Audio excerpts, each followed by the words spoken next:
Hello, I'm Bill Fox, and this program is about East Brunswick. Several months ago, we had a session with some of the same people who are here tonight talking about the master plan and master plan review. Before we get into our discussion, I want to talk a little bit about what a master plan is. What I have here is the 1958 master plan, which this year is 30 years old. This master plan had a lot of projections and dreams for East Brunswick. And it's interesting to look at it and see whether or not they've come true.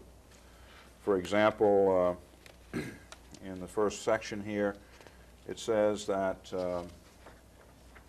by 1975, East Brunswick could be expected to have 58,000 people here, and that by 1980, which was 8 years ago, we could be expected to have 70,000. As we will learn soon, neither of those numbers probably will ever be reached in the population of our community. The plan had a number of other elements to it. It dealt with where sewers should be put. It dealt with a plan for schools in the community. And those, by and large, have been achieved over the years. It also dealt with transportation. There was the expectation that there would be several new major roads constructed by the state and county that would travel in an east-west and north-south direction.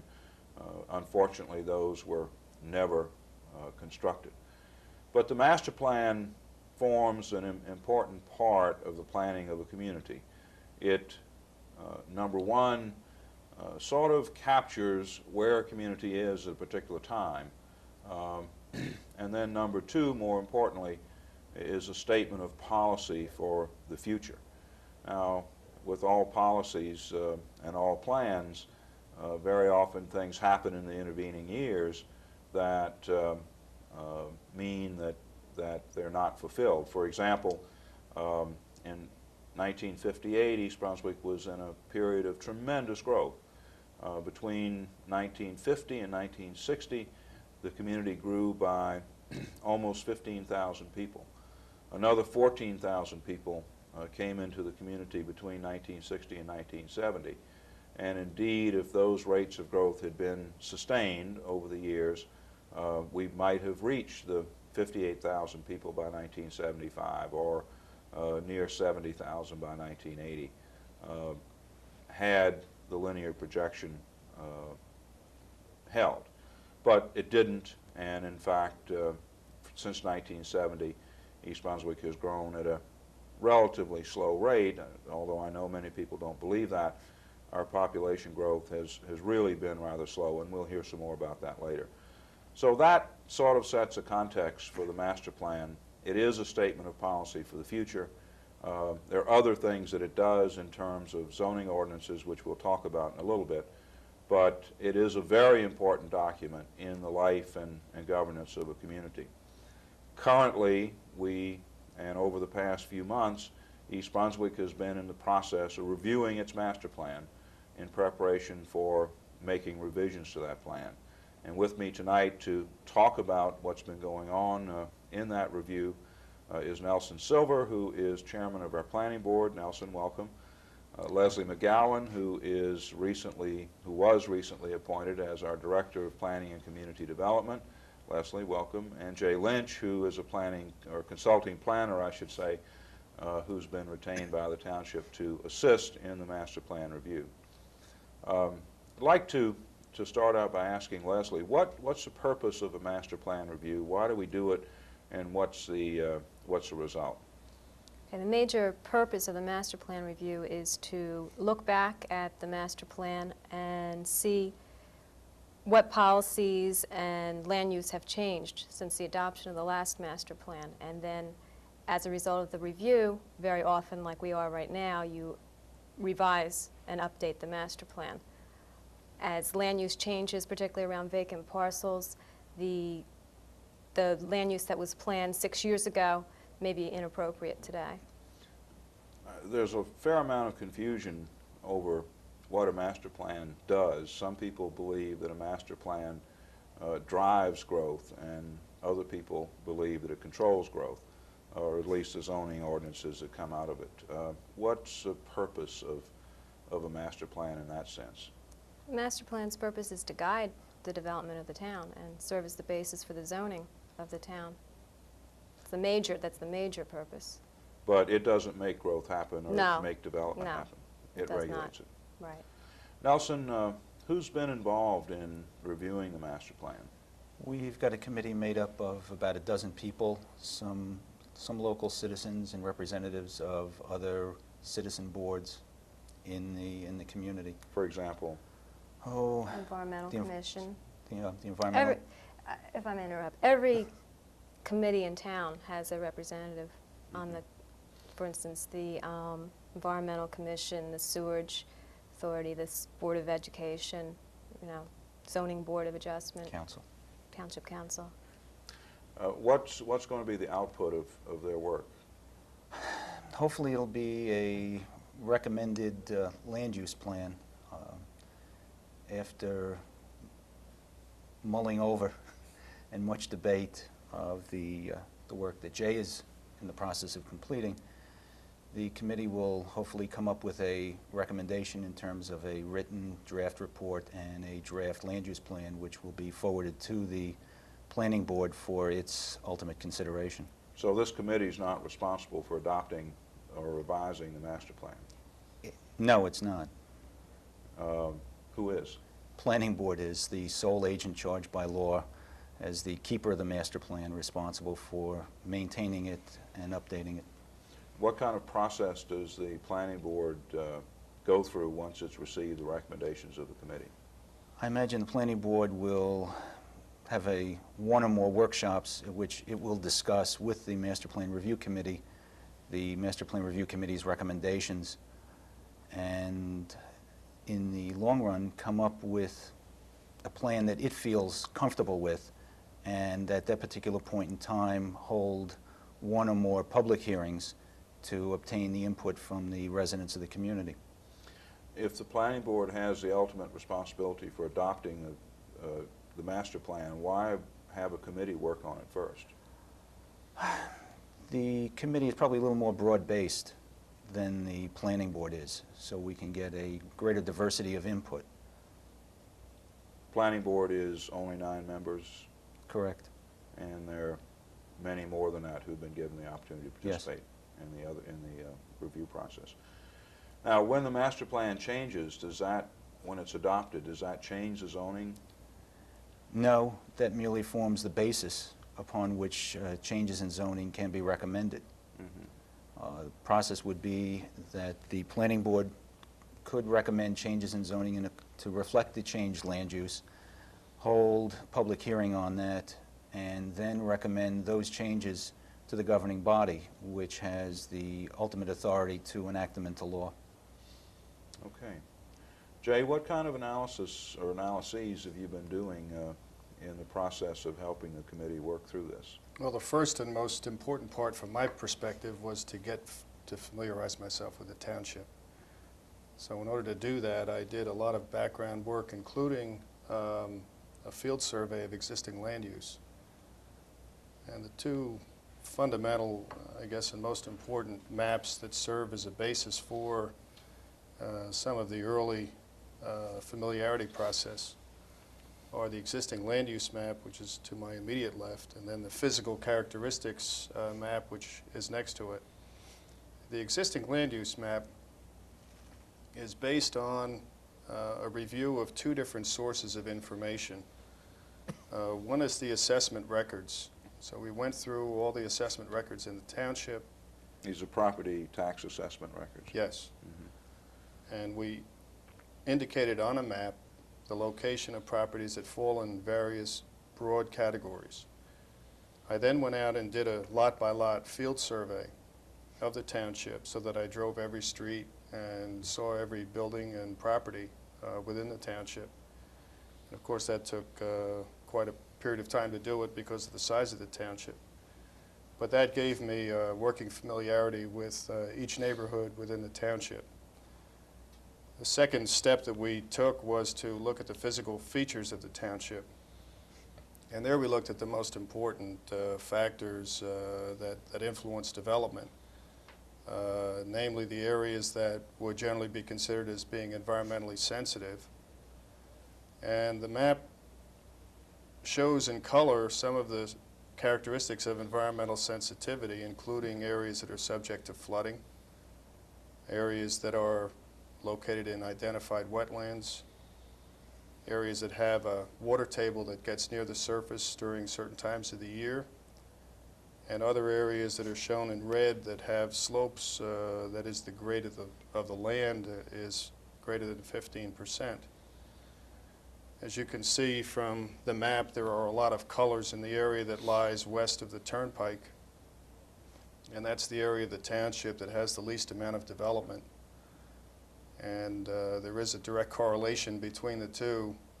It is a difficult area to develop, and the direction the township has taken over the years is to look at that area as a lower density rural type area, and certainly the environmental information continues to support that position.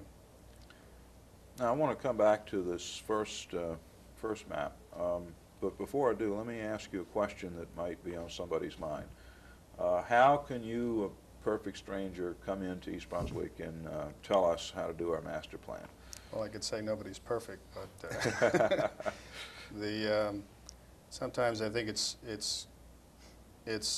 wise to seek some advice from people who have experience in a broad variety of municipalities and can look at the municipality with an objective eye. We're coming in without really knowing much of the history behind zoning changes or zoning policies, and we're retained to come in, study the community, and make our recommendations on what we think should be done. All of this takes place in the public forum. All of our meetings with the Master Plan Committee are open to the public, and there is some public input that does take place at those meetings. So we're not operating in a vacuum, and certainly the members are very familiar with the personal history that has gone on in previous planning decisions. And I think the blend of the objective outside viewpoint and the active participation by local residents ends up with a product that offers East Brunswick an opportunity to take advantage of some of the planning and zoning techniques that are being used in other parts of the state of New Jersey. Okay, in this map now, which is existing land use, there are a couple of colors here that really kind of surprise me in terms of the degree to which they appear on the map. First one is the green color, which is land that's in farmland assessment, and I see that there are a number of parcels that are evidently being actively farmed because they are qualified for farmland assessment. Do you have any sense of how many individual farms there are, or anything you can tell us about the farmland activity? It's somewhat difficult. I would say that for the most part, the areas that are shown in green as farmland assessment are in that category as a holding action. Mm-hmm. It's evident in some parts of the western part of the township, the low-density area, that some of the property has been acquired by people who are interested in looking at development potential in that area, so that they are either under option or investor-owned. But from my perspective, I don't treat them any differently, whether they're investor-owned or farmer-owned. They get the same kind of analysis, and the fact that an investor may have an interest in a property does not necessarily result in a zoning decision that ends up with a higher density zoning category. Well, I know, though, that some of these are active farms. This is a Smith Farm on Milltown Road, yes. The Kellerman Farm, the Himmick Farm, the Gia Maurice Farm is over on Riva Avenue. Leslie, do you have any sense of how much of this is actively farmed and how much is really being held for future development? You mean in terms of acreage? Well, just how much of it, in some term, is actively farmed? Again, like Jay was saying, it's hard to distinguish properties where people are renting farmland while someone else is looking for a good buyer. You know, most of the land you see there in green are farmed actively, but may or may not be long-term farming operations. Well, of course, nobody can predict the future. Now, how about the blue areas, which are the public and, well, there's several confusing terms in there, public and quasi-public, vacant or improved.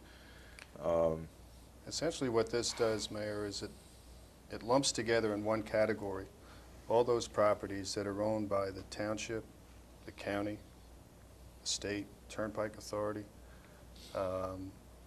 various churches, religious organizations, any other use that might be tax exempt. And it includes land that is both improved, such as a school property, or land that may be held in public ownership but not yet improved. And I guess some of the county holdings have not reached a point of in their life where they have been actively improved, such as the county parklands. Well, and of course, Frost Woods, which the township owns, is That's to natural. the east of Brunswick Avenue. This is a county golf course, community park, and other parklands. This is a high school here. Yes. Other park areas throughout the community. We also have some Rutgers land that's shown in that category.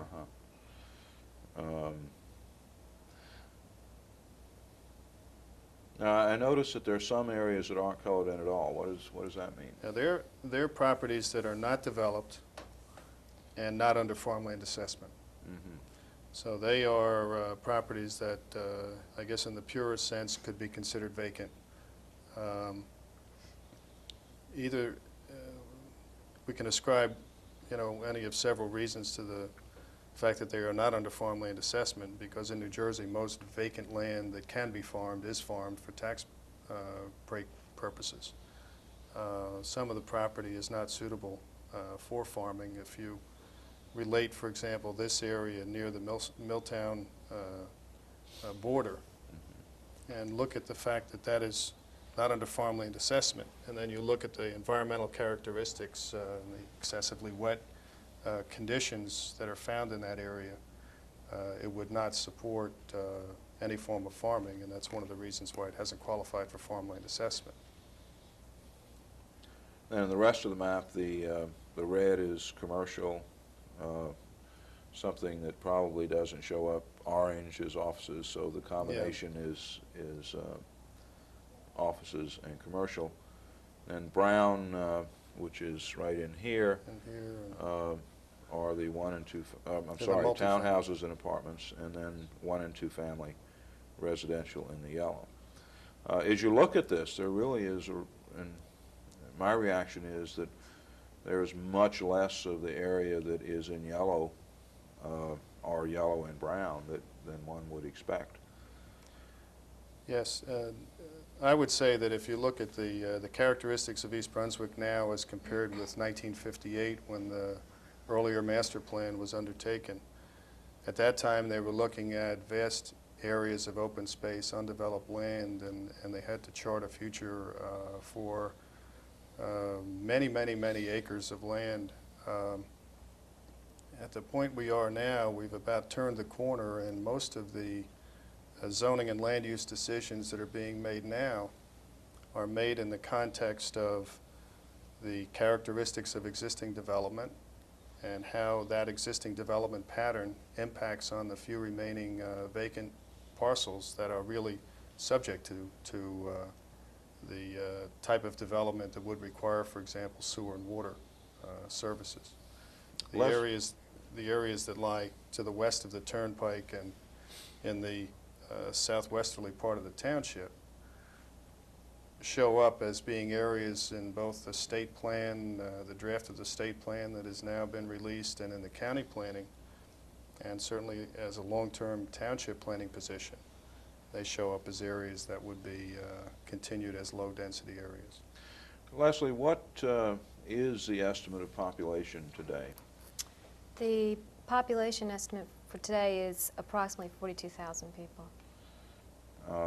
Do we have a sense of whether that's a low number or a high number? And how do we arrive at that? Okay, the population estimates are generated in my department. Every time a property changes hands, there's a form that's completed in the assessor's office which tells us how many people are occupying the unit and the specific type of unit. So from that data, we develop up-to-date population multipliers, and then simply a matter of really plugging the population multipliers into new development. And that's how we get our up-to-date numbers. The numbers that the state puts out based on building permits and so forth are not too far off from what our numbers have been. And Jay, you've looked at these numbers and Yes. agree with that ballpark? Yes, one of the difficulties in estimating population is that the background population, the people who have been here for a long period of time, generally have a tendency to see a decline in that population because of the effect of children reaching the age of 18 and either going on to college or moving out of the home for some other reason. When they go off to college, they get counted as a resident of the town in which the college is located, so they're not counted as a resident of East Brunswick anymore. And because of the peculiarities of birth rates and swings in the number of births, more people 18 and over are leaving the township than there are new children being born, so that there is that effect of the background population of the township declining, and the growth in the township population is occurring only as a result of the new housing that's being built. There's a certain quantity of new housing that has to be built just to overcome the background loss that's going on. So if there were no new housing being constructed, we actually would be losing population. Yes. Any sense of what that loss would be or what the offset is? Jay, weren't you looking at that in your Yeah, projections? we have prepared some information on the impact of migration on the population growth. In terms of the relative impact, I would have to estimate, without having the figures in front of me, that there was probably over the course of the decade about a 10% loss in the background population. And then that was overcome by the construction of new housing. Okay, Nelson, when you have this type of information in hand, how then does that get utilized in making recommendations about the master plan? What you do is take a look at the existing land use, the vacant parcels, and feed it back in, as Jay said, to the physical characteristics. Then you look at the map, and you somehow, it's almost, to me it seems intuitive. You get this feel for what the development should be. You've got environmentally sensitive areas, but as Jay mentioned, west of the turnpike, and you take a look and you say, you know, currently it's zoned 2 units to the minimum of 2 acres, with an option to cluster it down to 1 acre. And you look at that, and you look at the state development and redevelopment plan, as mentioned earlier, and you know, you've seen what development has taken place in that area and its environmental sensitivity, and you come up with you can draw what I believe is a logical conclusion that 2 acres is too small for that area. It should be larger. So then, with Jay's assistance, the committee reaches a number, something that represents reasonable acreage, something that's not too large that would be what the courts call a taking, and but larger than what's there now, because the development, even though it's occurring on, a lot of it's occurring on 1 acre lots, the feeling is that's even too intense for that area because of its environmental sensitivity. I think it's also developing more rapidly than anybody anticipated when the Rural Preservation Zone, so-called, was created about 10 years ago now. Is that the sense of Yes. your analysis And at a as greater well? scale. You know, What do you mean a greater scale? well, for instance, Toll Brothers came in with an application for 100-some 2-acre lots. You know, when you plan for 2-acre lots, you anticipate, you know, a lot here, a lot there, not large-scale subdivisions of 2-acre lots. But on the, you know, there is someone, I believe in Franklin, who is proposed 50 or 60 6-acre lots. So can you know, if someone can assemble the land, the lot size doesn't seem to And make a there's big a profit difference. to be made. Well, let's turn to some. We've talked about housing a lot. How about the commercial areas? What kinds of analysis have you performed there, Jay? First of all, the commercial activities along Route 18 are well known. It's one of the retail centers of Middlesex County and certainly the central, north central New Jersey region. One of the goals that I think should be addressed is to make sure that the strengths that occur along Route 18 not be eroded by having an excessive amount of competitive space located off Route 18. So that there are relationships that have to be drawn between the highway commercial activities and the neighborhood centers. And the neighborhood centers are the ones that would serve the day-to-day needs of the people who live within the township. The highway commercial area would serve the more intermittent shopping needs of township residents and other residents in the region, but at the same time serving the many people who travel along Route 18 and need the highway services that are associated with large volumes of traffic. So we've looked very carefully with the Master Plan Committee at the location and size of the neighborhood centers, and we've made some preliminary recommendations which would alter the amount of potential development that would occur in the aggregate in these neighborhood centers. But we think that the focal point of the intense retail commercial activity should continue to be Route 18, and we've made some fine-tuning changes in the district boundaries, or at least some recommendations in the changes in the district boundaries, to try to make sure that they properly relate to the adjoining neighborhoods, because that's obviously an area of sensitivity, particularly when you get between Route 18 and Old Bridge Turnpike, where the residences there are in quite close proximity to the very intense commercial activities along Route 18. In Nelson, in arriving at some recommendations, does the committee set targets for itself? I mean, do you say, well, we think that a good ultimate population would be some number, and then sort of let the zoning be guided by that, or that a certain amount of commercial space would be good, and then let the zoning be guided by that, or does it really follow from what's available? You know, the answer that you want to make to that is yes, all of the above, because it so interacts that you can change the zoning, which can affect land use, which will affect how much commercial comes in. You can do it the other way around. If you want more commercial, then you change, you say, we'll set this future land use and we'll enact zoning in this fashion. So it just depends where in the cycle you want to make the change.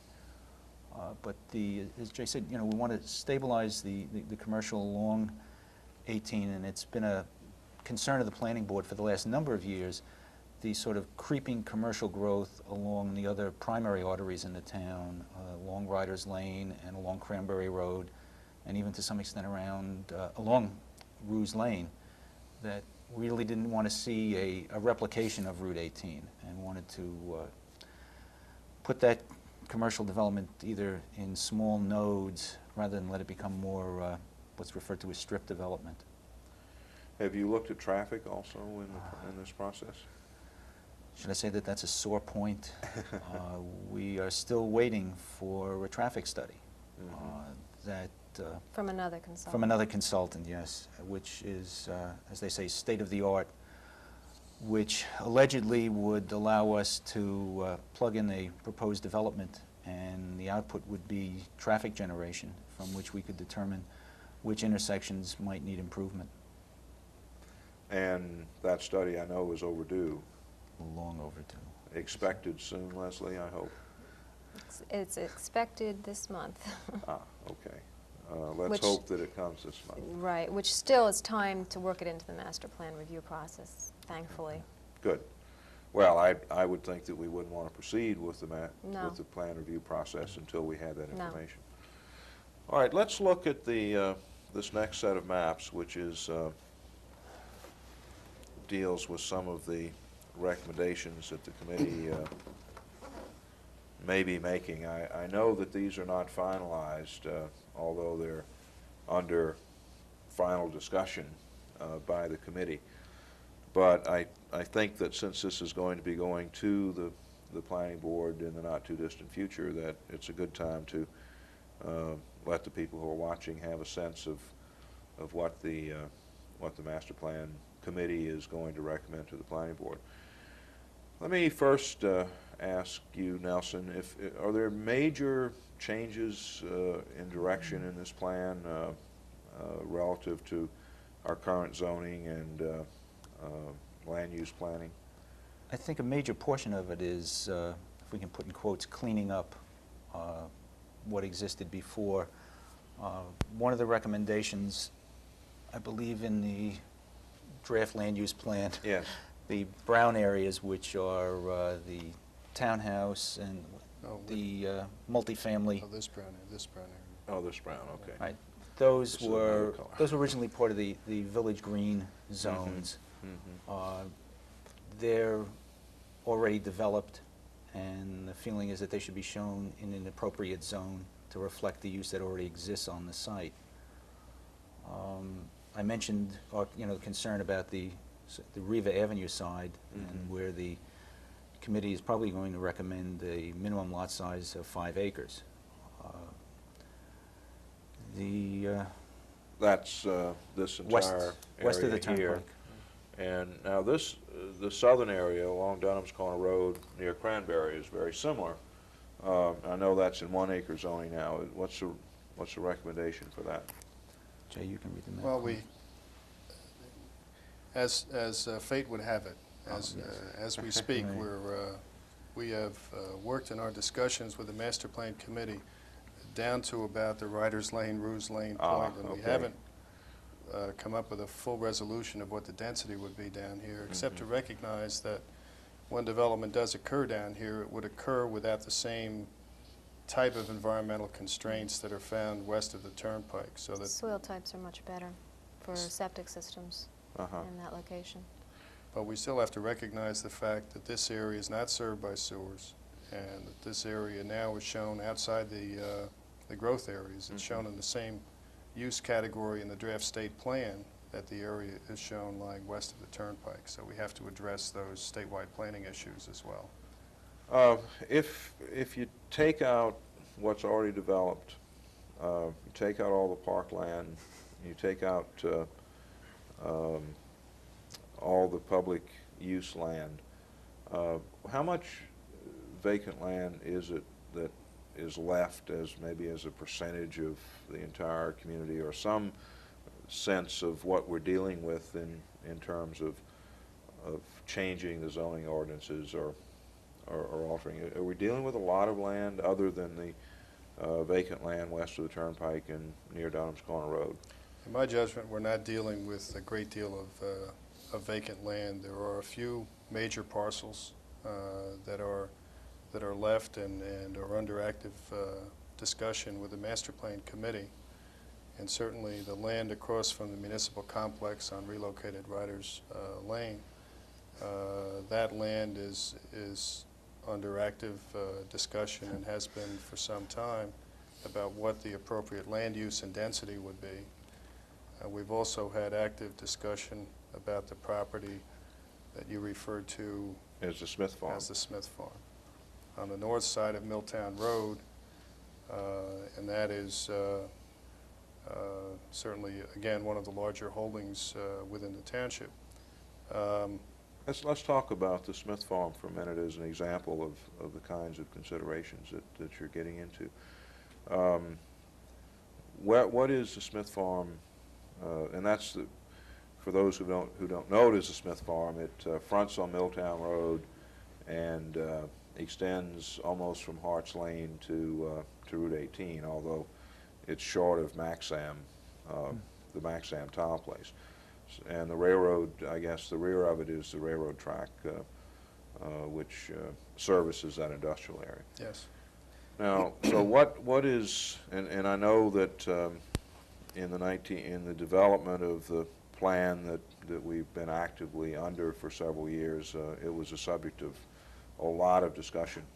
And what did that wind up with in terms of its current zoning? Nelson?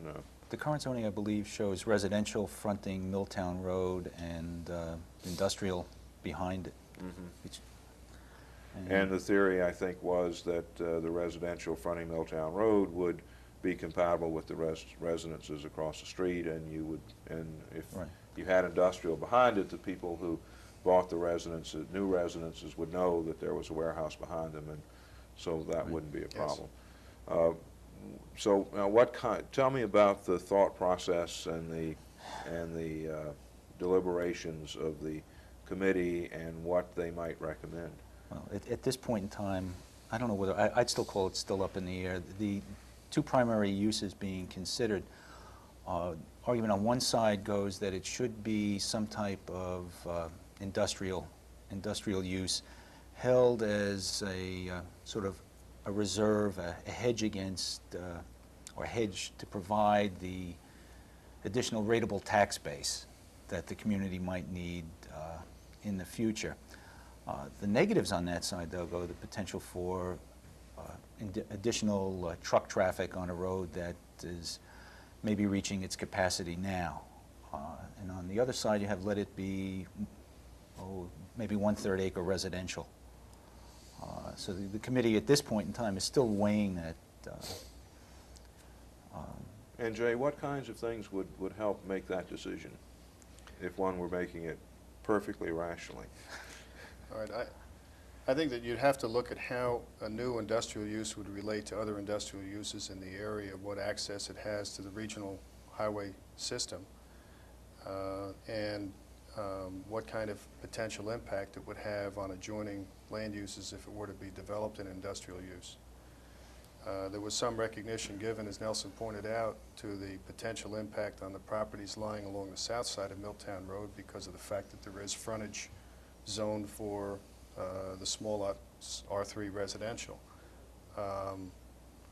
But the access to the site is still off Milltown Road, so there is still a concern that any truck traffic related to it would have an impact on the residential traffic that's already on the road.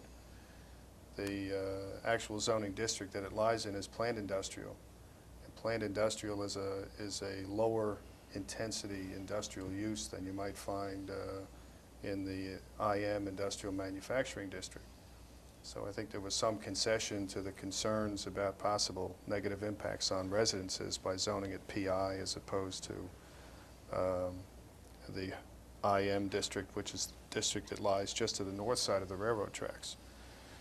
One of the concerns that I expressed to the committee was the fact that the railroad line actually does represent a fairly good zoning boundary. It seems to represent a better zoning boundary in a perfect world than Milltown Road does. And that if PI zoning or some form of industrial zoning were continued on the south side of the railroad, I would prefer to see, rather than a strip of residential along the frontage, I would prefer to see heavy buffering along the frontage without having the other problems that are associated with having homes stripped along a road that carries a lot of traffic and then having to worry about people backing out of their driveways onto a major road. The other side, the R3 side of the equation, would simply place the entire property within a residential district subject to normal review of residential, single-family residential development.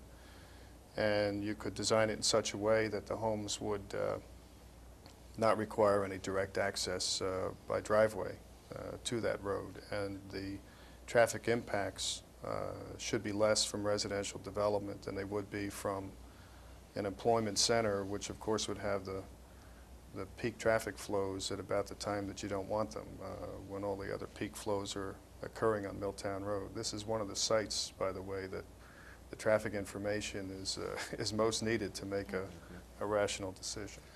On the other hand, access to the rail access is a very, very valuable asset for people who do bulk, have bulk delivery of materials or do bulk shipping. Plus, it doesn't seem to be compatible with having houses next to it. Well, so there are a lot of constraints.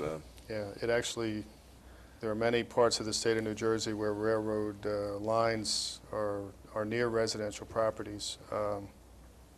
And again, everything has these little pluses and minuses, and I guess the types of industries that would require some kind of bulk facility served by rail generally often have a high rate of truck traffic associated with them, even though they have rail service. So each one carries its own little baggage. Well, the bakery is a good example. They use the rail spur for delivery of flour and other materials, and the trucks distribute it to the stores, and so you really have both.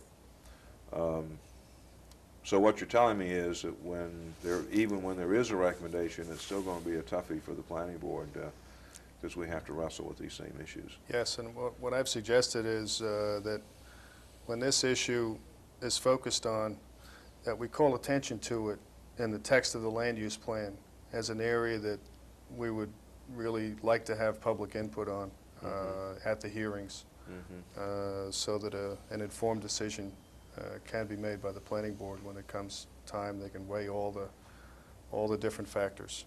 I hope the public will do that. Unfortunately, there's a tendency to wait until there's a development application to do that sometime in the future. We talked about commercial areas a few minutes ago, and you talked conceptually about trying to keep the commercial areas focused around Route 18, except for neighborhood shopping. What are the specific things in this plan that help that objective? Well, we've reviewed each of the lines that separate the commercial areas from the adjoining residential areas, and we want to make sure that those lines are held.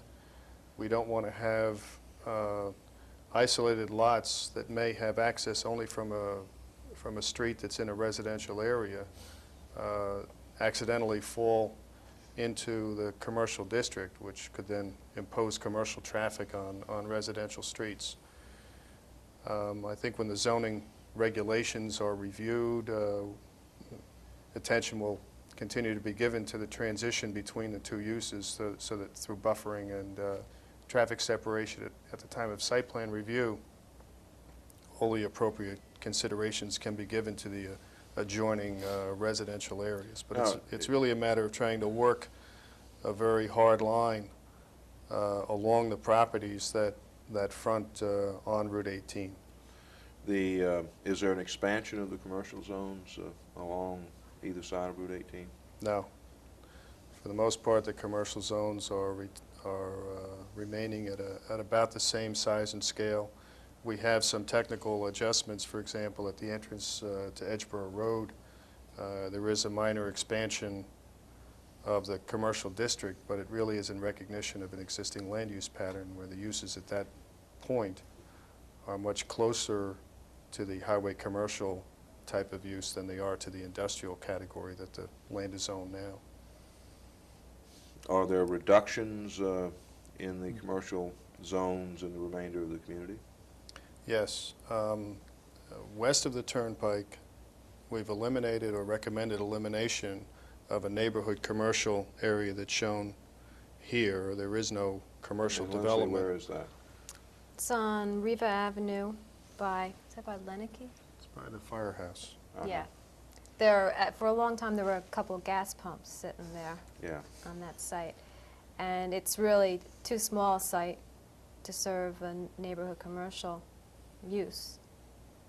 And as a matter of fact, I think someone has taken a building permit out to build a house on that lot, which, and Jay, you want to go into the other Riva Avenue site? Yes, this Riva Avenue site here, we've made some minor adjustments on the westerly side to include the existing convenience store that's on the westerly side of Riva Avenue, and we've recommended a reduction in the extent of the neighborhood commercial area to make sure that the scale of development in that area is properly related to the scale of development anticipated on the west side. In other words, the development potential in that district has been reduced or will be reduced when the zoning is implemented. And this is at Riva and near Right near the Milltown border. Derby? Right. Yes. Right. Okay. And so this would, I gather it would reduce it and move it closer to Milltown. Yes. It would actually start where the, I think the professional offices are on the northbound side of Riva Avenue. It moves it a little further away from the existing neighborhood. Yes, the relationship between the property that has been recommended for removal from the neighborhood commercial area and the homes that adjoin that property would also make it somewhat difficult because that property actually falls off toward those homes. What other, are there other significant changes in the commercial areas, Leslie, that you can, or Nelson, that you can recall? Of course, I understand you're only down to about the midsection of the town. We But did have the Helmetta Boulevard neighborhood commercial that we've Right, that's right. recommended taking out, and I know it was part of some of the language in the Mount Laurel settlement agreement, but anything that is recommended as a change that would have some relationship to the Mount Laurel settlement agreement would not be implemented until that settlement agreement has run its course. just to pursue that point for a minute, it's my understanding that for the term of the settlement, which is going to be another 4 years or so, 1992 or 93, that we really can't change what we agreed to and what the judge ultimately ordered until that time runs out. That's right. And then at the time it runs out, then you would be subject to whatever fair share allocations are published and assigned to any municipality within the state of New Jersey, so that you would have to then reflect in your planning considerations what the next phase of fair share numbers would be for the township. So we're not through when the settlement runs out. No, these run in cycles, and the cycles are 6 years, and you get protection for 6 years once you either go through litigation or receive a settlement agreement, or once you receive a certification from the New Jersey Council on Affordable Housing.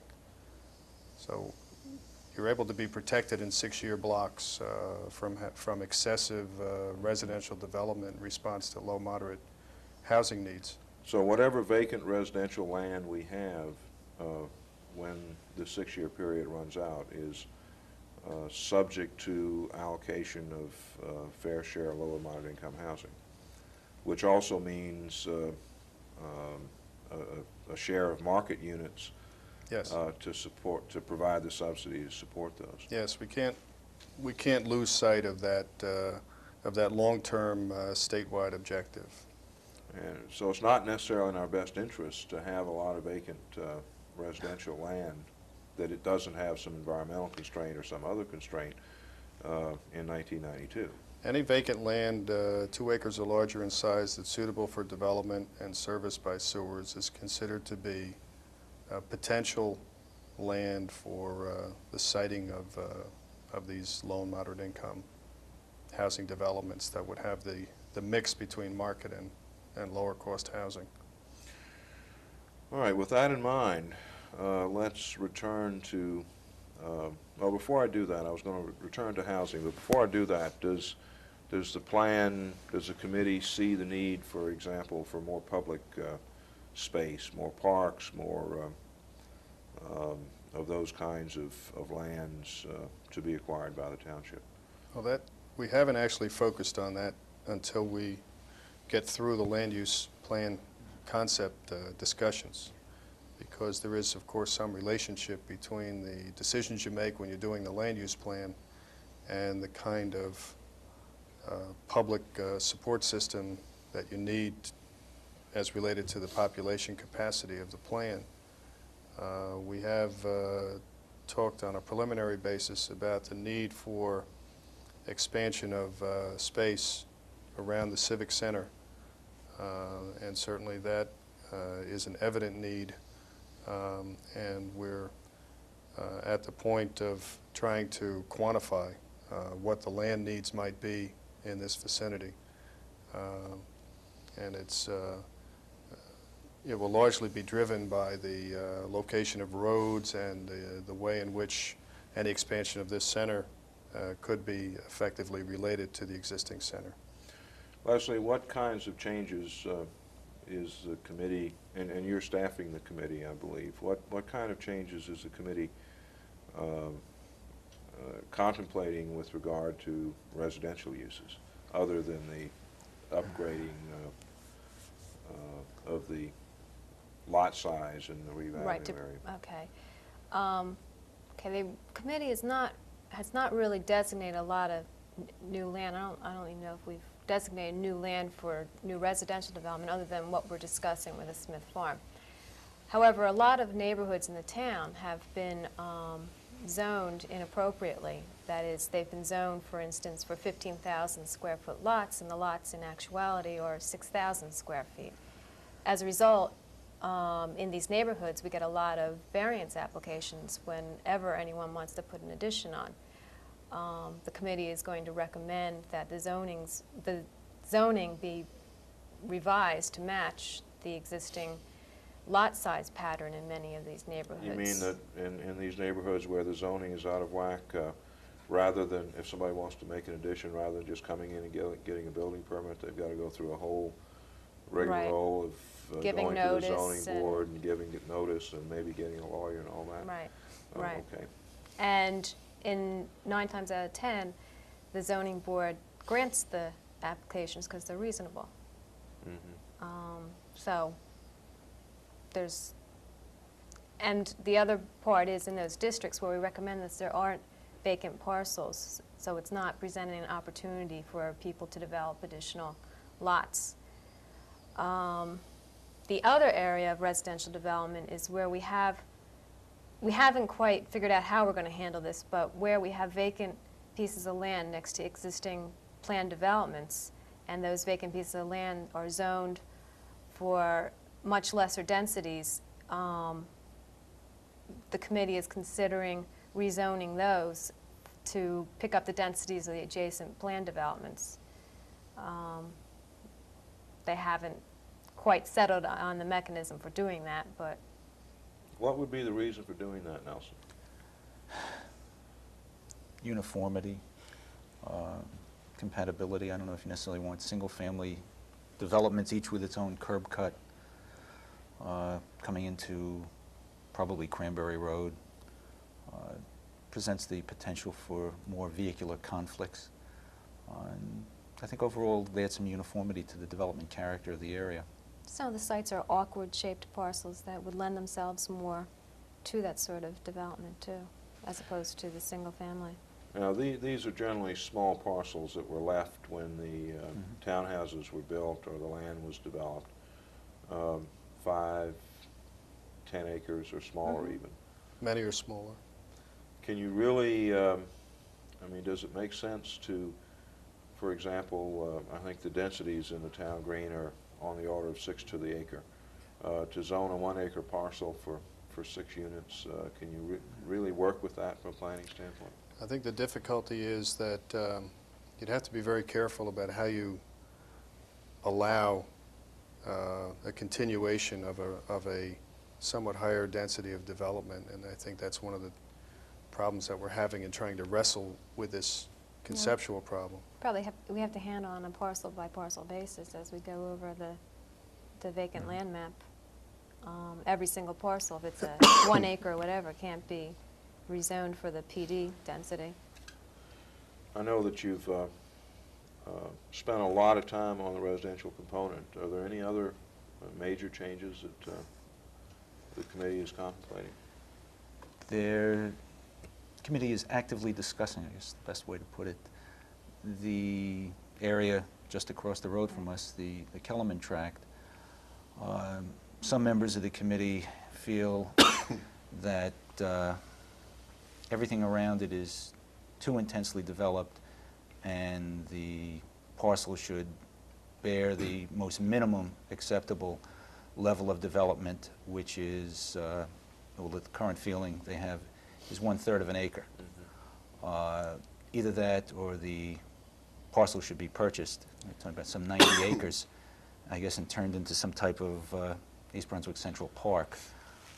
Of course, if it were downzoned to 1/3 acre, it's likely to be vacant in 1992 or 93 when our agreement expires, and maybe it's not such a good idea to have 90 acres of vacant land especially in the center of the community. When everything around it is zoned somewhere between 4 and 6 units to the acre. It's an easy step to go to 24 or some other crazy number, if it's a court or some other group. We're about to run out of time, but the $64 question is, out of all of this, what ultimate population, do you think we're going to have? And I know you can't predict that exactly until all the decisions are made, but the 1958 plan that we saw earlier talked about potentially 78,000 people by 8 years ago.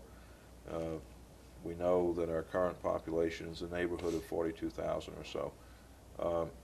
Where ultimately, when East Brunswick is fully developed, might we be? I would say that you're much closer to the ultimate population now than the early forecasters indicated. I would say that based on current development trends and the kind of land that's remaining for development, and based on also the fact that once full development occurs, there is a tendency to have population again begin to fall off somewhat and then stabilize. That I would be surprised if you reached 50,000 at any point, and probably it would stabilize at somewhere between 45 and 50,000. Okay. Nelson, one quick question. When is the planning board likely to be having hearings on this? I'd rather guess the population of the town. If we get the transportation information and we can plug that into the equation, I had hoped originally sometime in June. Nothing will really be accomplished during July and August. If not June, hopefully September. Okay, so I hope our viewers will keep an eye out for when those hearings take place, and once again want them to come and participate fully and offer their comments on what the planning board is doing. Thank you all for being here. Thank you. Thank you. And as a member of the planning board, I look forward to working on this over the next few months.